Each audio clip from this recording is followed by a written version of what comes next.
ربي يا ربي، شو نسوي؟ امي درت انك علمتي عمتي سارونا اننا بنسافر على لندن. ايه؟ وانا ايش دخلني؟ ليش تقطي اسمي معكم يا غبية؟ شو اسوي؟ اول مرة بحياتي اسافر برا السعودية. شكلنا بسبتك ما راح نسافر اصلا. وانا زي الهبلة علمت كل صحباتي اننا بنسافر، وصار لي كم يوم اقهرهم واحرهم. يا غبية.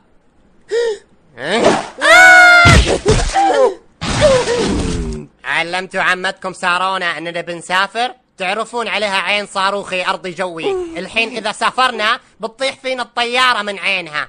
انا مو قلت لكم لا تعلمون احد؟ وانتي علمتي كل احد بالدنيا؟ اسفة. شي يفيد الاسف بعد ما طاح الفاس بالراس. طيب والحل؟ ما بنسافر لندن، بتسافرون جولة حول انحاء المملكة. طلع برا السعودية ما في، وبنقول لعمتكم ان كنا نمزح معها. يلا المحطة الاولى حفر الباطن.